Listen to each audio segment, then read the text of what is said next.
This is part one of chapter 7, Blindsided.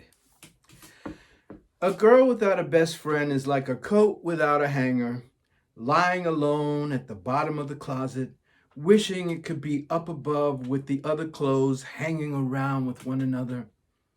The first weird thing about not having a best friend or a squad was where to sit in the lunchroom. Brooklyn sat with the Cell Bells and didn't want me anywhere near her now that she had replaced me with Haley Joanne. And I couldn't bear to sit with the Got girls because most of them were Cell Bells too, and I wasn't on the team anymore. Izzy waved me over to share a table with the drama nerds, but after one lunch period sitting with them and not getting their inside jokes or cracks about this or that Broadway show, I felt better sitting off by myself, sharing my lunch with Anne Frank, hidden up in her secret annex. The second weird thing about not having a best friend or a squad was leaving school at the end of the day instead of staying for GOT practice. The campus was usually almost completely deserted by the time Brooklyn and I were headed home. Now I walked alone behind other kids who walk with their friends, talking, laughing, doing things that kids with friends do.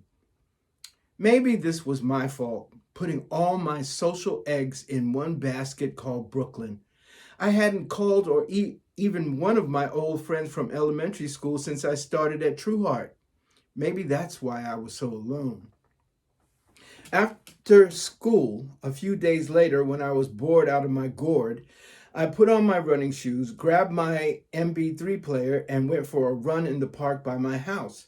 I stretched, did some Frankenstein kicks, high knees, and butt kicks, just like the way Coach Kimball warmed us up at GOT practice. When I was finally limber, I started to run. Unfortunately, it wasn't the relaxing experience I thought it would be. My mind kept thinking about Brooklyn and GOT and how much I missed both, even though I didn't want to. I tried to shake off those thoughts and concentrate on the music, but every song on my Beyonce playlist brought back some memory connected to my ex-bestie. Finally, I tripped over a tree root and skinned my knee. That was it. Running was no fun while running away from things I didn't want to think about.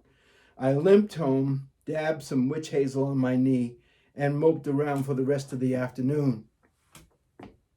My gloomy attitude spread across the dinner table like a fungus, so Mom suggested I try out for another after-school activity or club. Just because I was suspended from one didn't mean I was banned from all the others. I said I'd think about it so Mom would stop trying to convince me that she was right.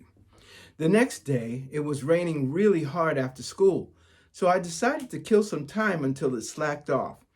I went to the bulletin board outside of the student council room and checked out the list of clubs. Chess club. Nope.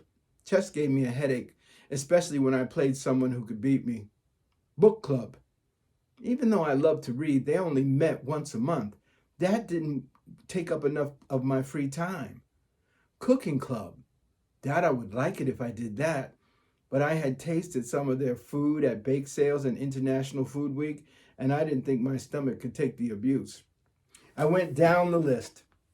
Sewing club, computer club, soccer maniacs, gymnastic fanatics, bowling league, Hogwarts muggles, Minecrafters. The list went on, and none of them seemed to fit my personality or interest enough to join in. Also, I had to be careful of what kind of commitment I made because I knew that once I joined, I would have to stick with it. Mom would see to that. Even if I didn't like something I decided to try, Mom thought it was important for me to stick it out until the course or semester was over. That way I wouldn't become a wishy-washy hummingbird flitting from one flower to another. After striking out at the club sign-up board, I headed to the girls' bathroom to make sure I wouldn't have to go partway through the long, rainy walk home. And there was Izzy staring at herself in the mirror, crying. It was kind of awkward to walk in on someone just staring at herself in the mirror, boo-hooing. A part of me wanted to back out of the door, but Izzy turned to me with a bright smile on her face and said, "Hey, Mango." I said, "Hi, are you all right?" Yeah, girl, I'm fine. But you're crying. Oh, yeah, I know. She wiped her eyes. I always cry before an audition. It helps me warm up my throat and gives my voice that little emotional catch. It's a trick I learned from my abuela. She sang opera in Mexico before moving to this country with my abuelo. He tricked her into coming to the United States, you know. He pretended he was a doctor, but he really only shampooed dogs for a vet. But she loved him, and he knew he only lied because he thought she was the most beautiful woman he'd ever laid eyes on. So, you know, like my abuela says, if you can forgive anything in life, true love should be at the top of the list. But she says it in Spanish. It sounds way better that way. What are you doing now? I mean, after you used the bathroom, what's up? In the space of like 10 seconds, I knew the history of how Izzy's family wound up in North America, and now she wanted to know what I was doing. This girl shifted gears faster than a Ferrari. I took a breath and said, Nothing. I don't have anything to do. Then come with me to the auditions. Auditions? For Yo Romeo. I backed away. I'm not trying to audition for the show. So what? You could be my emotional support. Everyone needs emotional support now and then, you know, just to give me a pat on the back so I'll feel brave when I get up to sing. I had no interest in sitting through a bunch of America's Got Talent pop star wannabes howling their hearts out. Then I remembered the way Izzy whispered in my ear to give me courage before I had to apologize to Brooklyn. And I thought, why not? Izzy gabbed non-stop all the way to the auditorium, and I was grateful because we passed Brooklyn at her locker lacing up her track shoes. I didn't get why she was doing that since it was raining out and practice would probably be canceled, unless they were going to do the strength training in the gymnasium, which she and I always found a way to get out of. It used to be fun coming up with excuses and then hanging out at DeMarco's eating pepperoni pizza until it was time to go home so we wouldn't have to tell our parents that we got. Oh no. I was getting sucked into remembering the good times again. I had to stop it. Brooklyn and I had avoided being at our side-by-side lockers at the same time since the phone drowning. Or at least I had.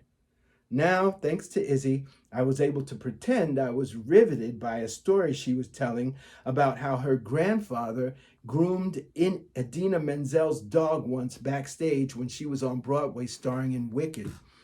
I didn't really know who Idina Menzel was, and I wasn't quite sure what Wicked was about, but I pretended it was the most interesting story I ever heard to keep from looking at Brooklyn's direction. Even though Izzy and I weren't tight like that, I pretended we were. I didn't want Brooklyn to see how lonely and pathetic this coat on the floor with no hanger really was. Besides, Izzy was really nice, and I felt comfortable with her. As we walked by, I felt Brooklyn staring at me. Good, I thought.